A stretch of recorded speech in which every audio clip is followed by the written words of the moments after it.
Hello and welcome to Palace Intrigue. I'm your host, Mark Francis. Happy New Year, the year of the coronation of King Charles on May 6. Yahoo reports, after the worldwide interest in Queen Elizabeth II's funeral, the palace reportedly decided to hold a once-in-a-lifetime spectacle of glorious pomp and pageantry. King Charles believes it will be an important time to show off his idea of a modernized monarchy and hopefully convince some critics who would love to abolish the monarchy that the royals are relevant in the 21st century. A source believes that a cut-price event wouldn't get Charles' message across. He wants to go big or go home. UK Prime Minister Rishi Sunak agrees with the assessment that the ceremony will be a unique moment for the country because it will showcase the very best of the United Kingdom, which translates to lots of tourism dollars. That doesn't mean Charles isn't sensitive to the state of the economy, so his aides are reportedly removing elements of the event that are outdated and cumbersome. Historian Lord Roberts of Belgravia noted that King George VI's coronation happened under the threat of Nazi domination of Europe in 1937, and Queen Elizabeth's ceremony in 1953 was still feeling the effects of post-World War II rationing. They were both occasions when we could remind ourselves of our values and the sense of optimism that saw us through those terrible crises. The government should be applauded for taking the brave decision to host a much-needed celebration properly, so a fancy ceremony for King Charles it is. The Bureau reports the King will dedicate 2023 to the people and key issues mentioned in his Christmas speech.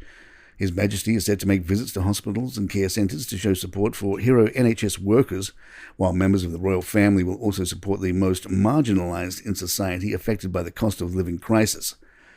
The monarch and his 6 working members of the firm will unite to help projects supporting the vulnerable who are struggling to pay soaring bills and make ends meet. A royal source said, "The King and the rest of the family want to reach the most marginalised in our communities and focus on helping the organisations most in need of support." After a turbulent year, not only for the royals but for the country, it's clear from the King's Christmas speech that unity needs to be at the heart of everything they do.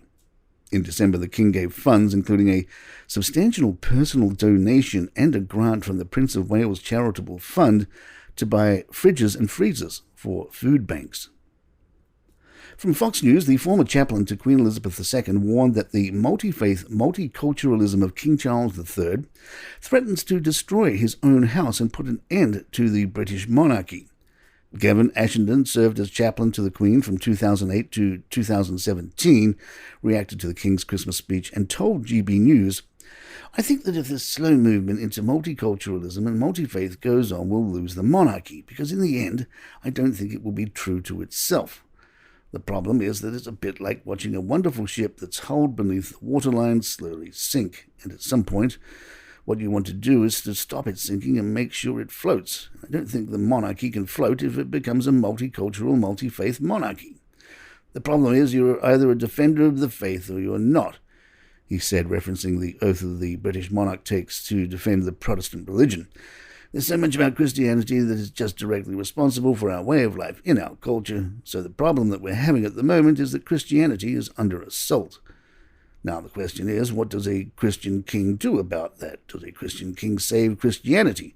Does he become defender of the faith, which is what his title really is? Or, as Charles has done with a sleight of hand, say, 'No, I'm defender of all faiths,' which means I don't have to defend Christianity." Palace Intrigue, right back. You may be thinking about taking the Christmas decorations down, but royals keep them up for another month. At least that's what's happened during the reign of Elizabeth II. Yahoo reminds us, for most of Queen Elizabeth's reign, she celebrated the festive season at Sandringham with her family and stayed there for an extended holiday until the anniversary of her father's death, February 6, had passed. The royals generally used to spend this time over New Year enjoying outdoor pursuits like shooting and horse riding, as well as attending church. And there you have it. If you'd like to email us, our address is thepalaceintrigue@gmail.com. Please follow us on Spotify, iTunes, Google Podcasts, wherever you get your favorite shows. I'm Mark Francis. My thanks to John McDermott. This is Palace Intrigue. Happy New Year and good times.